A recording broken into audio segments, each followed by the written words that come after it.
Well, hello and welcome everyone to the Mind, Body, Spirit Network's weekly High Vibe Tribe expert interview. And today I have a lovely woman all the way from Bristol, England. Jolly old chitty tea, let's have tea, England today. Ms. Chloe Goodchild. And today it's about 5 o'clock in the afternoon right there, Chloe, and 10 o'clock in the morning for me. So I'm drinking my coffee and water. And Chloe, what's for dinner tonight? Have you got anything planned? Come around. Oh, okay. So let me pique your interest, my loving listening and viewing audience, with a couple of questions. So what if you could use the sound of your voice to transmute painful emotions into powerful awakenings and start taking conscious responsibility for how you feel? How does that one sound? As opposed to expressing anger and rage and grief and sorrow to no end. Or burying it, even worse. You don't want to bury it. Yeah. So today's special guest will explain sounding your voice, or how sounding your voice can help you unmask and break through stuck emotions and uncomfortable feelings, including anxiety, anger, depression, grief, alienation, and overwhelm, so that you can actually befriend them and transform these feelings far more quickly and effectively than merely talking about them could do. That's kind of a big point right there. Instead of going through therapy for years and talking it all through, maybe we could do it a little more quickly and have fun doing it. So I am partners with the Shift Network, and we bring in special guests because they attract really renowned healers and visionary thought leaders and transformational agents of change. And we like to help support them in what they're doing and invite our audience to open their minds to something new. So Ms. Goodchild, Chloe, did I say your name properly, my dear? You're not Chloe, are you? No, I'm Chloe. Chloe, yeah. I love that name, by the way. Chloe and Zoe, two names I would name my girls if I had them. So the reason we have Chloe on today is because she has an upcoming event coming at the Shift Network, which is going throughout June, maybe a little bit into July. Chloe, does that sound right? That people can have access? Well, it goes on. It's 14 weeks this time. It goes on for, it's 10 in-person sessions and then 4 practicums. Okay. Yeah. Okay, and I'm pretty sure you can get in on that anywhere throughout the course. Yeah, because it's all recorded. Yeah. Okay, so the name of the event is called Transform Your Emotions Through Vocal Medicine. Discover 7 musical modes to liberate self-expression and evoke love. And all of these events kick off with a freebie webinar, so you can get to know Chloe and understand. And she's going to talk. We're going to talk about that later in the interview, but we want to cover some groundwork first. So you can get to know her, because we'll be sharing this. This interview will be relevant throughout the year, because there's always ways to connect with this lovey from England. I just love it, and I love having fun with people. So let's talk a little bit. I'm going to give a little bio about Chloe, and then we'll kind of dive into her. She has an amazing resume. We're going to talk about that too. So Chloe is a voice pioneer, international singer, innovatory educator, author and founder of The Naked Voice, which she founded in 1990. So she's been going at this for quite a while. And she also has founded a UK charitable foundation in 2004 that's dedicated to the realization of compassionate communication in all realms of human life. So deafness in childhood catalyzed Chloe's deep encounter with her inner self and began a lifetime of experiential research into the voice as a catalyst for personal evolution and global transformation. And she had a life-changing experience in 1990 that inspired the unique method of sound and voice that Chloe named The Naked Voice. And I'm pretty impressed with she has quite a few testimonials on her event page that help support everything that she does and verify she ain't no phony. And some of the quotes were, she's a spectacular genius, a unique and empowering vocal technique that penetrates to the bone. She has a voice of mesmerizing purity, and I think that's enough. That's enough to like, okay, just please sing for me, will you, woman? And I was checking out if you go to thenakedvoice.com, which is Chloe's website, you can check out her about page. And just two of her resume items that stuck out was one that you performed for the Dalai Lama. How was that? It's beyond words. Beyond words. Where was that, Chloe? Was that in England or? Well, it was several times in different situations. One was a peace event. He was coming to have peace talks in Northern Ireland. Oh. And so I was asked to sing for him there. Then he was receiving an honorary doctorate somewhere else in Dublin, I believe. And so I sang for his honorary doctorate event. And then I did a piece for him where he was speaking from a Tibetan point of view on the journey that Christ took from the tomb into the resurrection. So in other words, from the crucifixion to the resurrection. He was talking about that to an audience of Christians and Buddhists. I was asked at that event if I could join those two religious fields.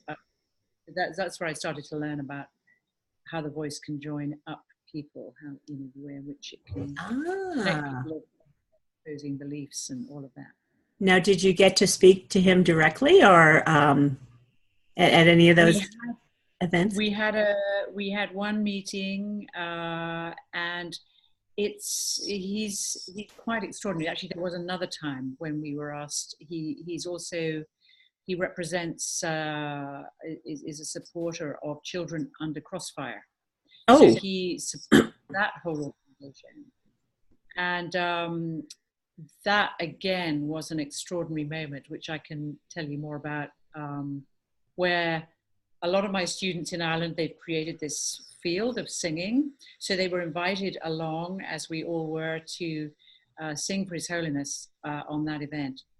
And I just said, right, you know, we've got to learn about how singing really replaces old paradigm leadership. And therefore, you're going to be doing this on your own. I won't even be there.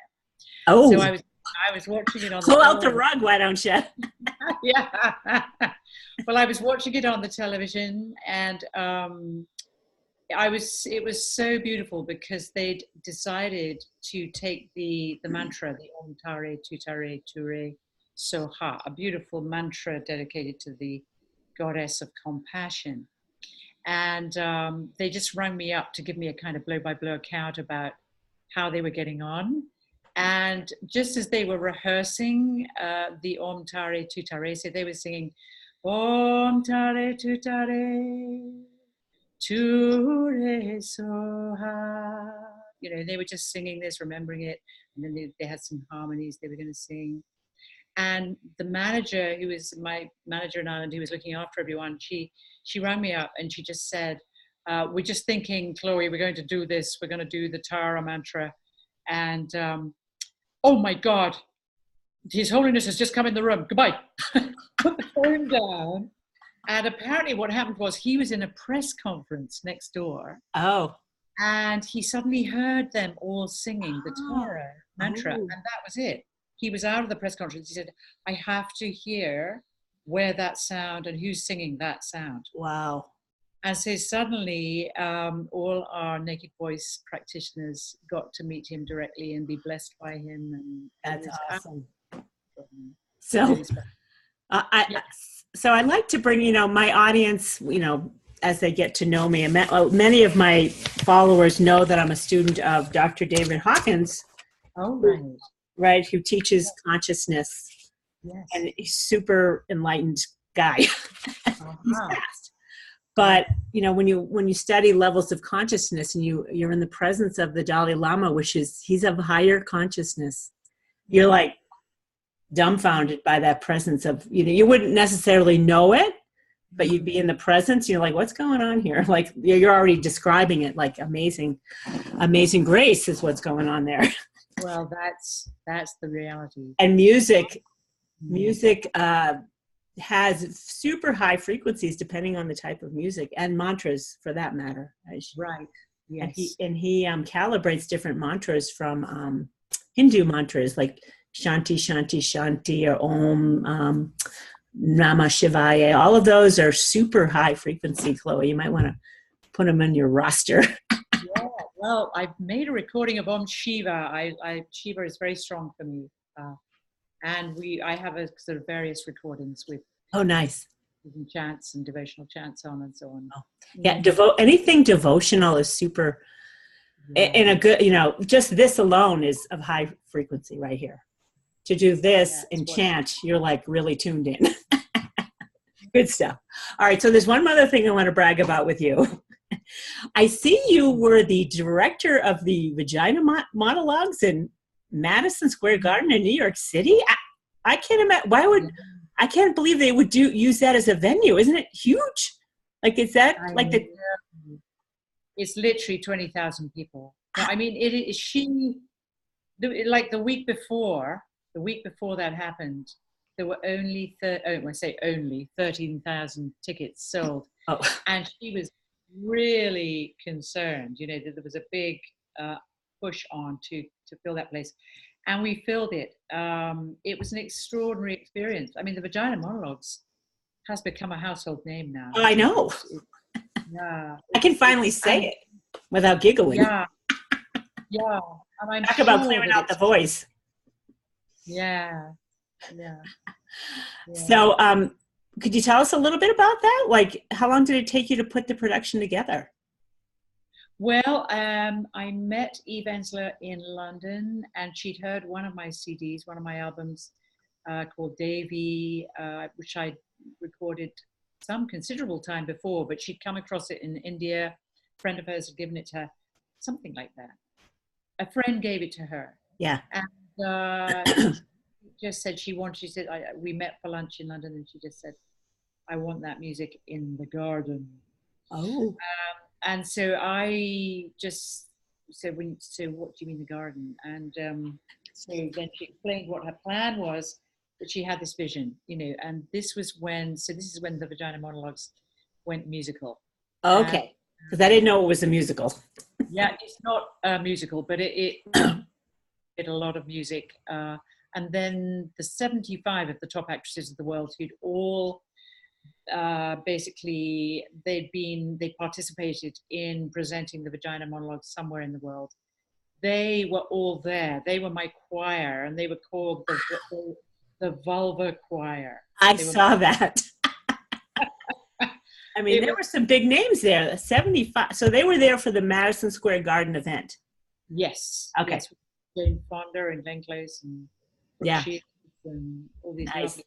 Oh yes, quite a roster. So if you guys listening in, if you go to Chloe's About page, you can see some of the big names that were part of that. So was that just a one-shot deal, Chloe, or did you carry on with that? We did it again in the Royal Albert Hall in London. Oh. And so it was quite different there, but yeah. Nice. Well, you're having fun in life, it sounds, and you get to sing. Well, I've been very blessed. Blessed. Well, so let's move on and let's find out a little bit more I want to hear about what kind of brought you to this. I mean, it sounds kind of providential to me. You were meant to do this work. Well, I think, probably like all of us that really feel this compulsion to make a difference in the world. Yes. I certainly went on a whole journey with music and music education, and I mean, I loved singing as a kid, absolutely loved it. But you were deaf as a child? I had traumatic surgery on my ears at the age of 4. I had my and then basically there was a hemorrhaging that went on. The surgery did not work. And so I basically had this very traumatic experience, and the whole journey of actually repairing the deafness took about 4 years. So I recovered my hearing. It was partial hearing. It wasn't total deafness, I should say. Okay. But it took it really till I was about 7 to really fully recover my hearing. Oh, wow. Were your parents concerned that you wouldn't recover it? I would imagine they seriously were, yeah. Although, as from where I was coming from, my memory is that it gave me a relationship with silence and with my inner life, you know, that I perhaps otherwise might not have connected to in such a dramatic way. And it was really that connection with silence that gave birth to my love of music, and then how the relationship between music and silence can really forge our own spiritual life, basically. Okay. And so that, so is that voice practice, so was that the life-changing event, or was there another one that really kicked you into this journey? Well, probably like with you, I'm sure there were quite a few, but that was one very pivotal one, I would say. Yes. And then I started, you know, I studied music at Cambridge, and I then was very lucky to have access to the most incredible choral music and choral activity. I never thought of myself as a soloist. I don't have the persona for a soloist, really. I'm an introvert. I'm a very introverted person. But I do have a loud laugh, and I do like, you know, there's a kind of entertaining programming that has a life of its own. So that kind of, in some way, protected me, I think, as I was going through life. Yeah. But I think what I realized was that I loved hearing sound all around me. Do you know that film? I think it's called August Rush. Yes. Yeah. Ooh. When I saw that movie and the way they communicated what he was hearing and how he was hearing, that was so resonant for me with my own experience. I was going to say, you felt like you had some company. Yeah, absolutely. It was really that's a great. That must have been a great find for you to see that. That was an awesome movie, August Rush. It really was. But nevertheless, with all this incredible choral music that I had access to, which was the whole kind of Western repertoire of sacred music, there was always that sense that my energy was going up and out of the body. So I took myself off to Africa and India. And it was really in India that I started learning the spiritual philosophy of the voice, and how the voice is absolutely central in musical expression in Hindu, particularly in devotional music, which is what we were talking about before. And so I'm listening to ragas, and then I'm starting to study with this Indian raga teacher. But at the same time, I'm being really drawn to going and sitting with teachers of Advaita and non-dualism and so on. And I met this extraordinary, I started having dreams of this huge woman, Indian woman, who, they were very powerful dreams. She would like, you know, consume me and spew me out as a man and a woman. They're very, very strong dreams. Oh, no kidding. Yeah. And it was really these dreams. I was then involved in helping to bring Ram Dass over to England and Europe. And one of the evenings that we organized, he decided he wanted to give a slideshow of the greatest saints of the 20th century. And one of them was Anandamayi Ma, who was one of the great luminary women saints of India in the 20th century. Okay. And as soon as I saw that image, I realized that's who I'd been dreaming of. Ah. She was an incredible chant. She chanted and chanted with hundreds of thousands of people. And somehow there was some kind of osmosis, some kind of transmission that went on there that really, really took me to India, number one, and then connected me more with the spiritual philosophy of India. Wow. And that then really empowered my voice, I would say, and really, it was the connection with somebody called Papaji, Harilal Punjaji. He was, do you know Gangaji? Have you heard of Gangaji? Sounds familiar, but yeah, she's a lovely non-dual teacher. She's based in America, I believe, and she and I and various other people went to sit with this extraordinary teacher of non-dualism. So that would be really taking you with the voice and with the teachings deeper behind your egocentric dualistic mind. Wow. And that's really what started to serve my own relationship with the voice. So my question was, how can the voice help how can people's voices help to connect them with that non-dual state, in that non-dual place within oneself, which is before the mind. And in India, they talk about sound before sound, you know. And I wasn't aware of that. right. Well, the understanding of sound as the ground of consciousness. So sound is, it's such a deep philosophy and understanding, you know, that comes from India. And now, of course, that's being picked up by the new scientists. And so Right. So, well, I have a story I got to share because it's kind of cool. yeah. So I've had quite a few spiritual awakenings into higher states of consciousness on like 24 occasions for ongoing periods of time, which is how I thankfully came into contact with Dr. Hawkins, so I could understand, like, you know, what's going on here, like what is going on. And he calibrates like Om. Just the sound of Om is like the universal sound, is like in the 700s on the map of consciousness. So it's significantly huge. It's high, especially when the planet's at 207. You know, it's a big leap in consciousness, that sound. Yeah. So in one of my experiences, I was listening to something, and I don't remember what it was now. I think it was some chanting. And even though the chanting was going on, all I could hear in the background was Om. And my feeling was, all sound, that's the essence of everything, is this background sound of Om. Even like, you know, I love AC/DC, a rock band. And then like even that, the background of that, even though it may be of lower consciousness, I mean, or music is on all the scale because it appeals to all levels, you know. But it was kind of like, that's what it came to. And I'm like, whoa, everything, the background of everything is that. And that's all I could hear. I'm like, whoa, interesting. Yeah, well, that is the reality. That is the reality. Yeah. And I think so many of us have forgotten that. We're just busy kind of identified with our own chatting. Texting, let's not go there. Exactly. Maybe we can like help people get out of the texting mode with music and sound. Yeah. All right. So you're calling it vocal medicine. Maybe you could just talk a little bit. And let me just check my notes here because there was some stuff I wanted to bring up that you're calling it.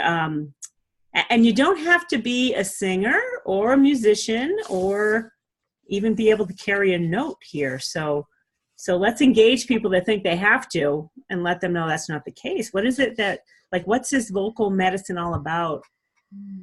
Well, I mean, I just say, if you can breathe, you can speak, most likely. If you can speak and you can breathe and you're aware of the center of your chest, you can sing. And if you can sing, you can love, you know, and you can change those things around. But essentially, the work that we do with the naked voice is to restore the connection between the speaking and the singing voice, so that they're no longer a separate modalities. They are actually one and the same thing. There's no separateness at all. So that what I explore with people is how you can hear the pitch of your own speaking voice. You can just start there. So if you've been convinced by some music teacher or parents or whatever it is, your conditioning, that you can't sing, that sets up such a deep and negative conditioning which relates to poor self-image and so on. And so what we do is first of all is to find the pitch in your voice. So I have a practice called sounding your name. And so if you just ask me what's my name, I'll just demonstrate the practice. Okay. What's your name? Chloe. Right? So I'm saying Chloe. Now that sounds like speaking, right? What we'd call speaking, okay? Chloe. Right. Now I'm going to slow it down. I'm going to keep the energy there, but listen more to the pitch of that name behind the label of the name. Chloe. Okay. Chloe. And if you start really slowing it down and giving it energy, you can start to hear that there is this pitch that is music, that is in your speaking. Because without that, there would be no speaking either. There'd be nothing, you know. So that frequency and the vibration and the volume and the energy all come together. Chloe, Chloe, Chloe. You know, and suddenly you realize what was just a sort of throwaway statement is actually a huge musical interval. Chloe, Chloe, Chloe. And once you start practicing listening to that and then asking yourself, where is this coming from? Where is this coming from? You start to, the self-consciousness disappears.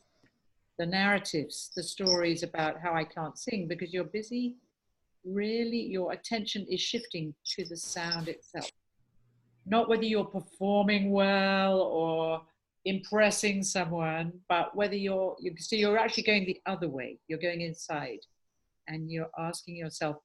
So one question you might ask yourself is, you know, where is this sound coming from, right? And then another question might be, what is the feeling that is connected with this sound? And then another question might be, what is the quality of silence that this sound leaves behind? So these kind of questions invite you into a kind of self-inquiry, so that you're starting to move into a very different relationship with your voice and how that voice can assist you to really start realizing you are made of music, you know. And there is this thing which we call the musical mind, you know. So in new science, for example, you have, you know, you've got that whole understanding of what the observer is observing is changed by the observing, you know. So, and then there's, in psychology, you have the intuitive mind that is empathizing and listening, and by the very nature of the way it's listening, it is assisting someone to get real about who they actually are. And the musical mind joins up those two modalities of observing and intuiting, and with a third modality, which I call the musical mind, which is a direct connection to spirit. And that happens, that arises because you cannot help but be authentic and sound authentic and connect with yourself as authentic once you have that observing and intuiting skill to listen to yourself. Not only observing, not only intuiting, you know, but joining up with this third element of this moment. You are like totally, I am like mesmerized, and I feel all this healing going on while you're speaking. Oh. If anyone else is having that, please comment below. But I'm like, I've got like chakras spinning away here. I'm just like, oh. I love this, Chloe. Good stuff. Well, it's okay. We can all do this. That's the point. You're right. Well, yeah. And so that's what you're going to help teach us how to do, presumably. Well, that practice, the sounding your name, is one practice. Okay, so just sounding your name. You can take that away and just, you even do it in the mirror. Just ask yourself in the mirror, who are you? You know, okay. Or what's your name? And then you just say it. And there's the practice right there. Okay. All you have to do is listen to it and just absolutely not perform what you just heard, but absolutely connect with your whole body, heart and mind, connect with what you heard. So that sound is absolutely embodied as well. It's okay. Yeah. And then what's kind of going on with this kind of conscious practice? Like, how is it helping release emotions, as an example? Or is that another? That's what tends to happen, because for a lot of people, and that's the healing, that's the medicine. And then the emotions, which is what my next course is about, which is exploring how the emotions, you start to hear the emotions, not just your name, but you start to hear the flow, the melody line, the rhythm, the resonance of a particular emotion, the state itself, whether it's happy or sad or angry or, helpless or hopeful or impassioned, joyously, sublimely joyous. All of that, when it expresses itself, is music, So, for example, I very often give the example of someone who actually feels quite sad, for example, how that sadness can be used to transform into, very often depression is a cover-up for longing. Yeah. So a person will say to you, you feel depressed. So I say to them, well, what does that sound like? I've got a harmonium just down here, which plays a drone, and I'm just going to give you a drone, which you'll hear.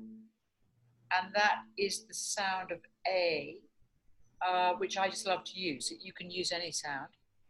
And usually what I would do is I would tune in with the person once they start sounding. Oh. So supposing I say, what does depression sound like? And they go, oh, like that. Yeah. Oh, primal cry. Oh, so I can hear that immediately. Oh, oh, oh.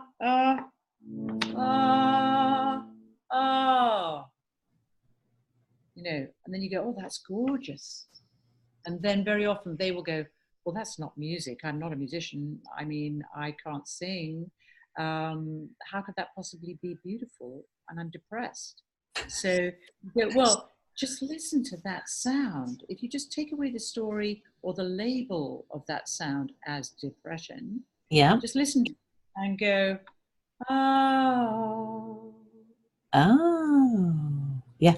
There's another. Oh. You see? Like this.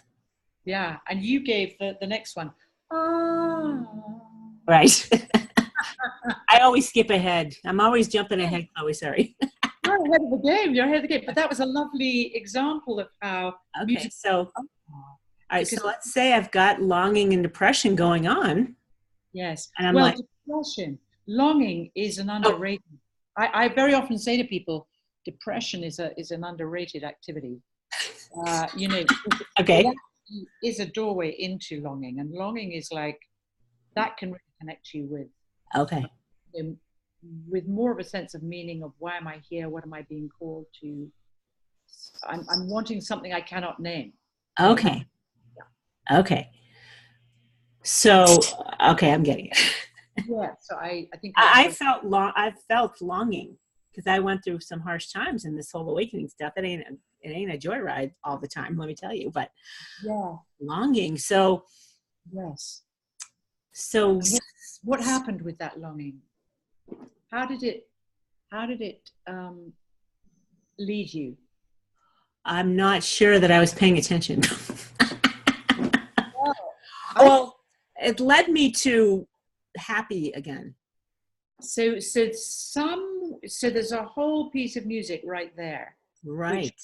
There's a whole song that shifts, that is the music of your life, that shifted you from the mode of longing, which in the musical modes would be the Aeolian mode, for example, which is a lovely minor scale. But it sounds like, from what you were just telling me earlier, that you have this whole journey that took you from being a restaurant owner over on the East Coast and brought you to Boulder because of your connection with nature. And you definitely needed to ski. And so you were bridging these worlds on the outside, that your inner longing was manifesting for you, which brings. Oh, okay. Well, You know what song always gets me with the longing comes up very strongly with John Denver's Rocky Mountain High. Like, Oh, I feel it. Like when I was on the East Coast and I heard that song, I'm like, I gotta go. yeah. So that's Oh, kind of a whole song that like showed up as a whole song. But right. I understand now that was what was going on, is that longing was kind of like longing. When every time I heard it, I cry. I'm like, oh my God, I gotta go. Amazing. Yeah. You see, so that longing has a sound. Okay. Yes. Has its own sound, and that sound gives you an energy, and it lends intention to the direction of that longing. You know, very often we don't know where that longing is actually taking us. Okay. In your case, it was triggered by John Denver. You know, it was triggered by images of skiing. uh, but all of this really is, if you like, is a mirror of your own inner landscape of the soul, of your own soul, Right. which has high mountains and nourishing food and all of that. So all of that is music. That's I hear that as music. You know. So this brings up another topic that's come up in the last week or so, because I've had other people that are addressing like soul's purpose, soul journey. And you're kind of suggesting that if we can listen to this, we're clearing the way to hear, like kind of lean into, where's it taking me? Because we're all like, where's it taking me? And how can we remove the blocks to true healing and true listening and hearing and following that soul's orchestra? The orchestra, I like to call it the orchestra of the soul. It's like, you know, my little prayer to God is like, you be the conductor, please, or whatever. Yes, I want to listen to my soul. The soul is my conductor. That's what I would like. That's kind of a metaphor. It's kind of fun. It's like, be my conductor. You're like, you know way more than I do. Yes. Yeah. Well, that's it. Well, that's the whole thy will be done, and the journey that we take from what we call the my will zone of the belly into the thy will of the heart, and that will of the pineal gland, and up into the cosmos and back. And how the voice can, through sounding the chakras, sounding what I call the 7 sounds of love. That's another very strong practice for us. Okay. So, I use the notes of the Indian scale. Okay. And is that the sound of the chakras, that or not something else? You can locate them as chakras, musical tonal energies, sound. Yes. Yep. So the sa is the root, the re is the pelvis, ga is the solar plexus, ma is the heart center, ha is the throat, da is the third eye, pineal, ni is the spiral, the back of the head, and sa, which is the top note. Okay. So you would go with the root, re, the pelvis, ga, the solar plexus, ma, the heart center, ha, the throat, da, the third eye, ni, the back of the head, sa, the crown, and then you bring that back down. Sa, mi, da, pa, ma, ga, de, sa. Then we have energetic movements, mudras for that. And then you can start working with that scale and just locating where is the pain in the body. Oh. And how does it sound? You know, you can work with it that way. Okay. I was going to ask you about the chakras. I did not know your Indian background. How long were you in India? Not physically or in temporal terms for very long, but I feel as if I've been there forever. Right. But I was mainly there in the 90s. Okay. The 90s, 80s and 90s. I used to take groups there. Okay. And we went to Tiruvannamalai and Ramana Maharchi's ashram. All right. You are a spiritual, this is more advanced stuff we're talking about here than most, but your followers get it. They're like, I'm going there. But, you know, that incident I was telling you about, where I was listening to the chants were chants of the chakras, like Ram Lam Dam Zam. You know that one? Oh, yes, we do those as well. Yeah. The root is the Ram, the Yes. pelvis, the Ram, Ram, Yam, Hum, Om, Soham. Yes. Okay. Yeah. That's what I was listening to when I heard the Om in the background. I'm like, oh, there it is. Yeah. Yeah. So I have a quick question. Hmm. You really got to use your own voice as opposed to just listening. Do you find there's a difference, right? Yeah. Well, the listening and the voice, it's interesting that the ears, I was just talking with Stephen about it yesterday, the ears and the throat are so close together. There's something about the relationship between this triangle, the throat here and the left ear and the right ear, and how this template right here, this piece of sacred geometry right here works. And how it connects with this piece of sacred geometry here, this to the third eye and here. Ah. Ears are really, they themselves sing. They are very dynamic. They have little follicles, little hairs inside the ears that actually emit sound as well. Ooh. So there's something about receiving the sound for me in our work, so that, so much traditional vocal education is all about performance and entertainment and impressing. So in our work, we're just contradicting all of that and saying, no, it's not about going that way. It's about going this way. And receiving the sound. You were talking about grace earlier. And the great Indian Veena player who Hazrat Inayat Khan, who wrote this beautiful book called The Music of Life, he talks about how we receive sound from the universe. We receive it in. It comes into us. It comes into us. And it comes down this way. And I really like that, because the voice, once you start really receiving it in that way, you're allowing for it having this life that is beyond conceptual mind. And you're bringing that transpersonal mind down, and you're embodying that right down into the root of your body.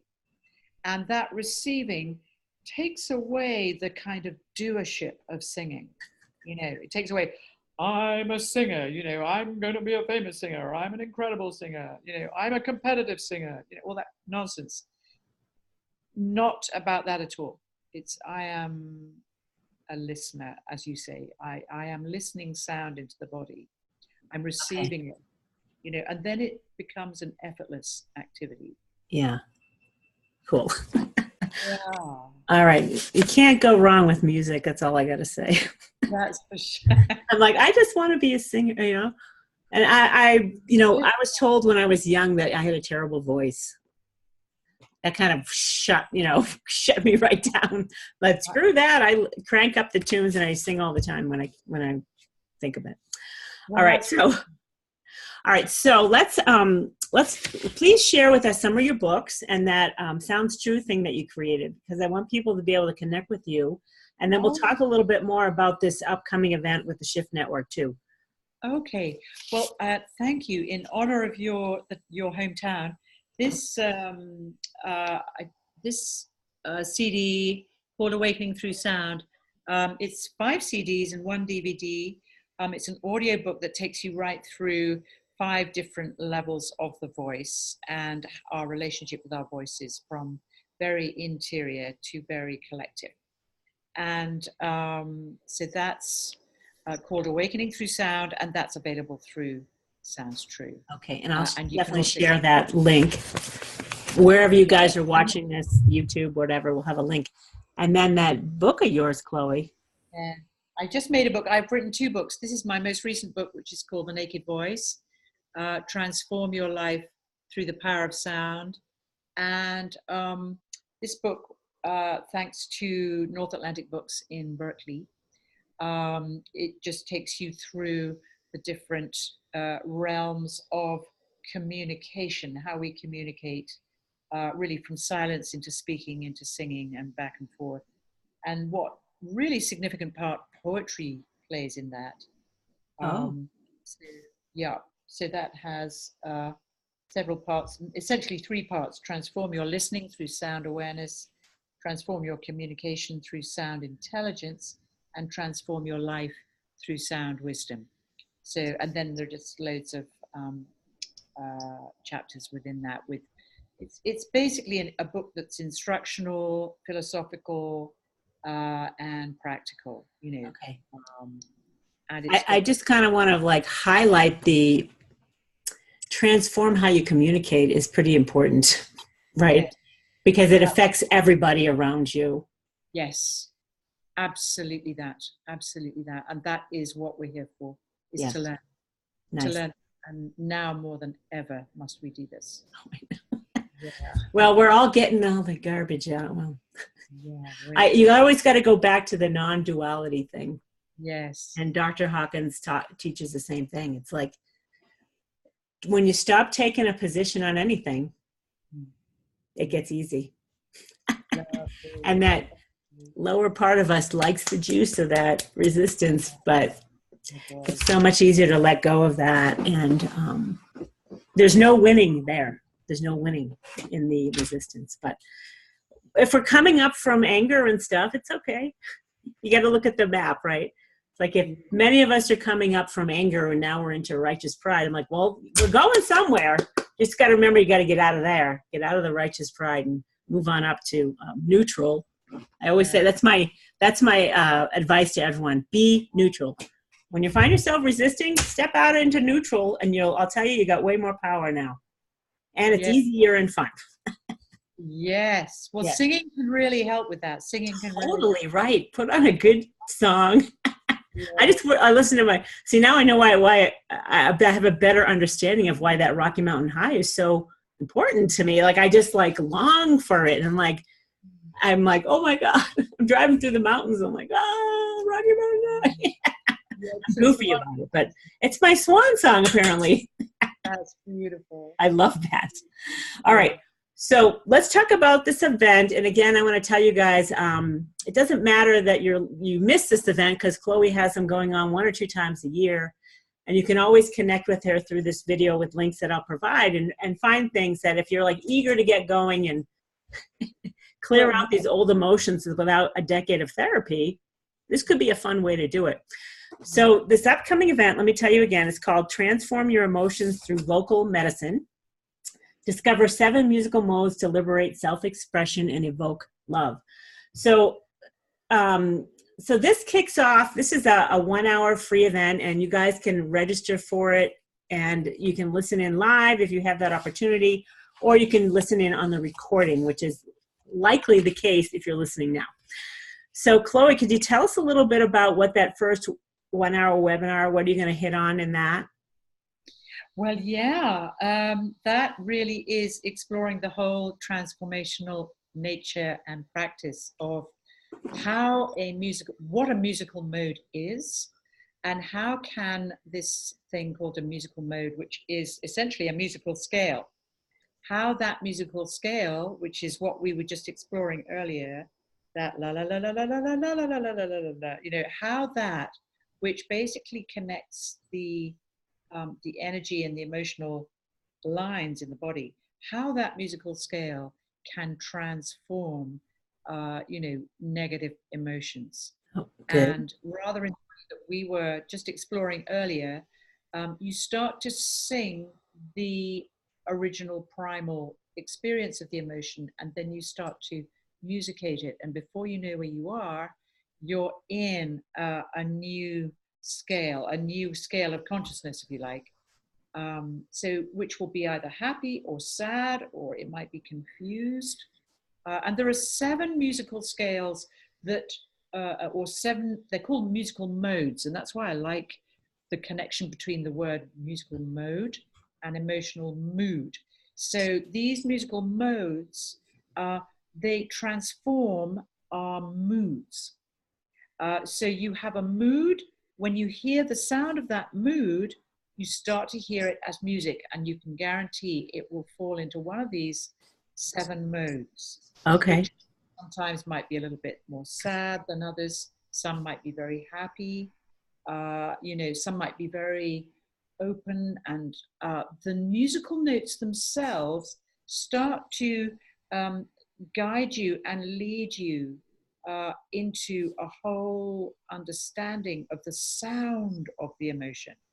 Yeah, that's coming from the sound of the emotion. Once you start befriending that sound, in other words, that just means sounding the emotion, making friends with it, allowing it to be there, and then really investigating it. Once you start investigating that sound, you realize it's got friends on either side of it, and those friends are higher friends. There are lower ones and higher ones, and they all are like, they create this kind of field of consciousness which helps you to shift what felt like a really stuck state or mood into a fluid, a sensual, a melodic line of energy.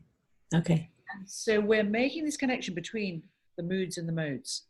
And there are 7, and they have these Greek names. Oh. And we'll be talking all about that. Okay, so that's kind of really going to cover that in this first webinar. Yes. So there's this point here that you're going to cover. Your authentic or naked voice is the catalyst and compass that enables your soul to unveil and express your true feelings. So in my example of Rocky Mountain High, it was a clear compass. Yes. Right? It's like, I gotta go. Yes.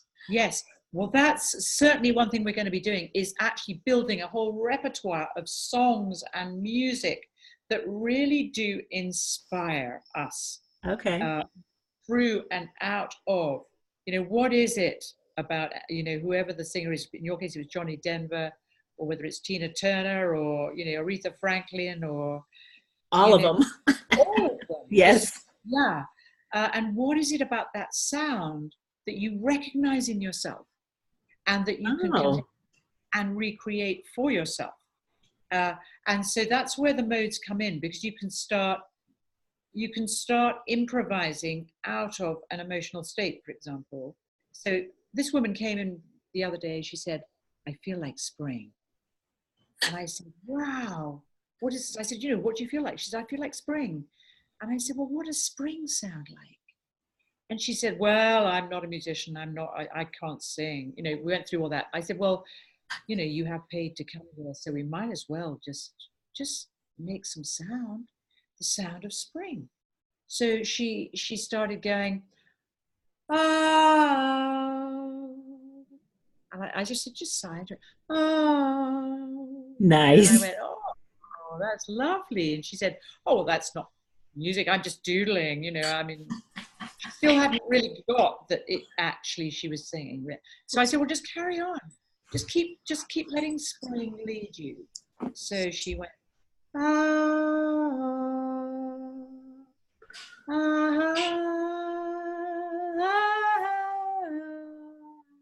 and before she knew where she was, there was this beautiful, beautiful melody line that was just pouring out of her. She's like, where did that come from? And I said, well, it actually came from you. Did you hear that? She said, wow, I can do this. I said, yeah, you can. Nice. And what was really mind-blowing was that when I said to her, at the end, I said, how did you know to do that? And she said, do what? And I said, you've just sung the notes of the Indian raga, which is called the Spring Raga. Wow. That blew my brain. I mean, that really blew my mind. That's awesome. But doesn't that really convince you to, and just help us to remember, we are made of music, and these emotions, we can talk about them till we're blue in the face. Yeah. And we can transform them with incredible guidance from amazing psychotherapists and so on. But it's like, I don't know, I've just always had this sense of life is short. Let's get on the fast track with this. You know, fast as in competition or trying to win something.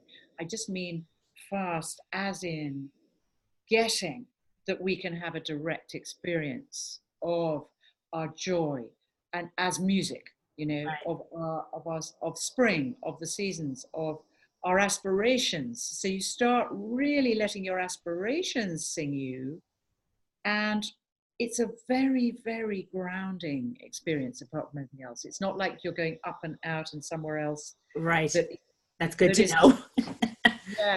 So, you know, some listeners may think it's airy fairy, but it, you know, when something's grounded, it's no longer airy fairy. It's like solid, like, oh, something's going on here.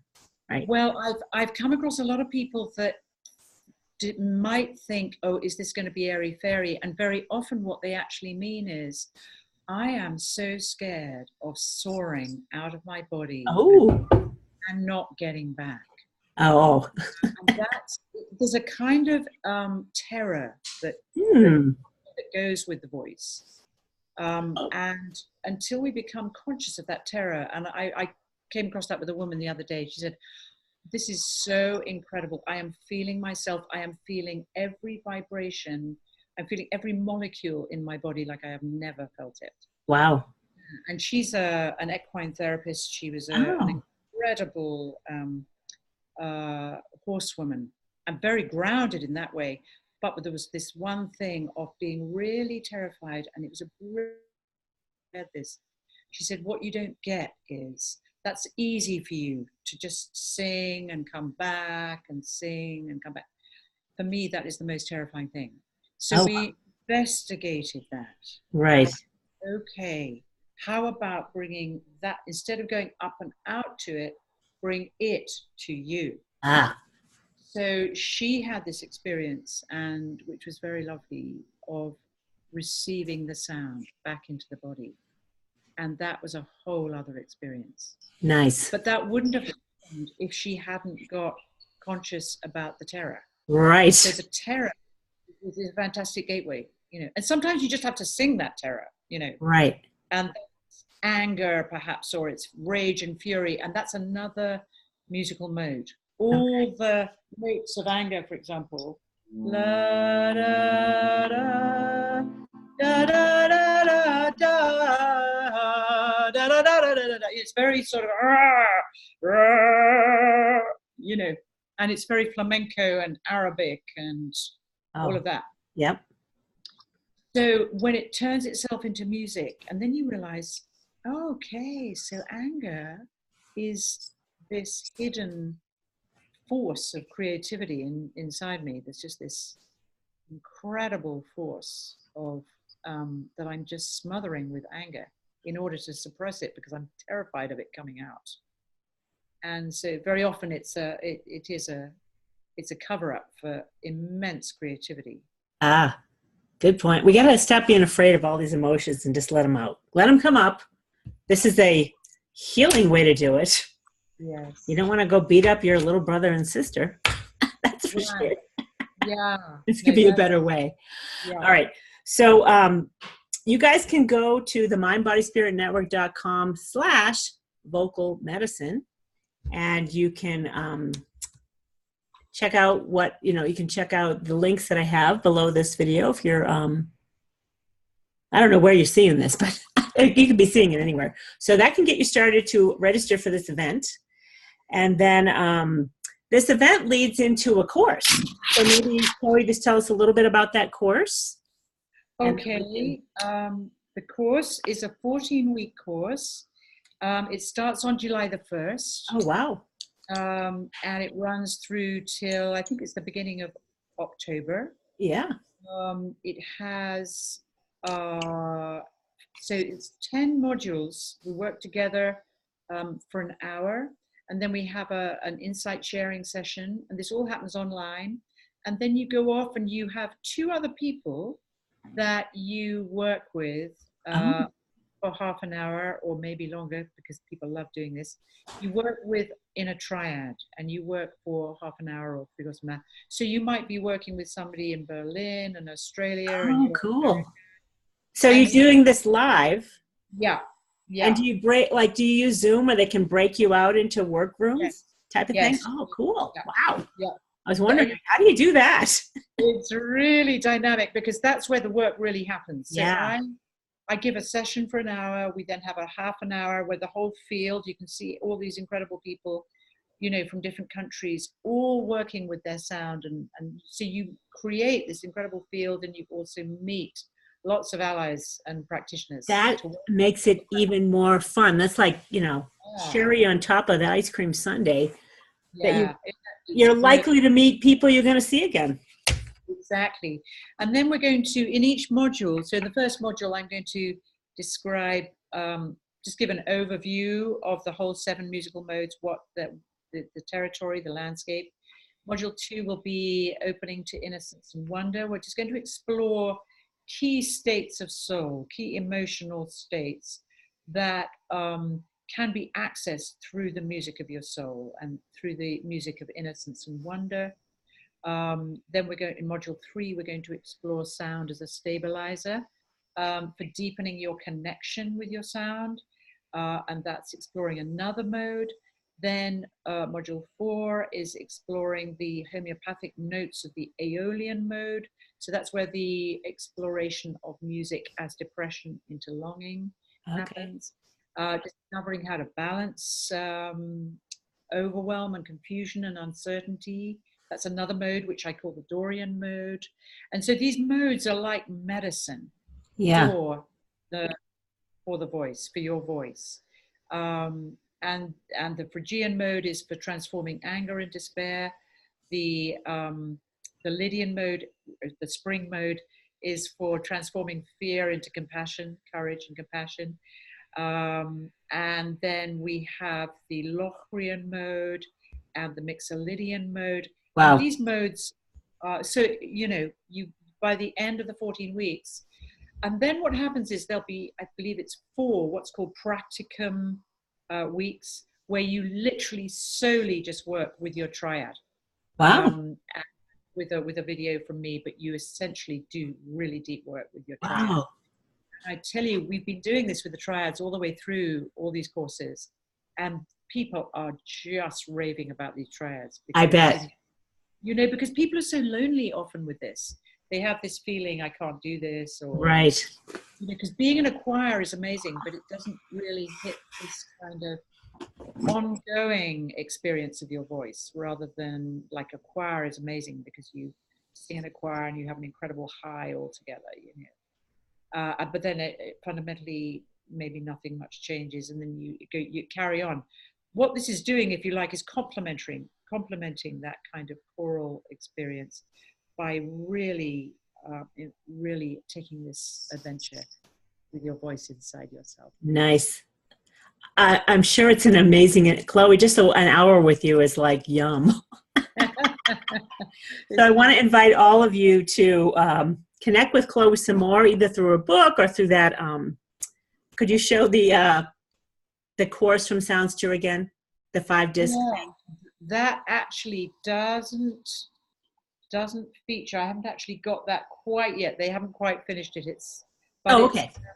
This is the no, the blue box, I mean.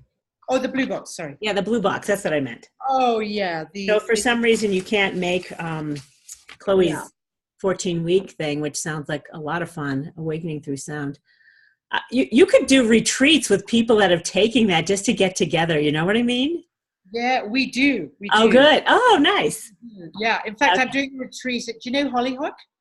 Do you know Hollyhock? It's a retreat center in British Columbia. No.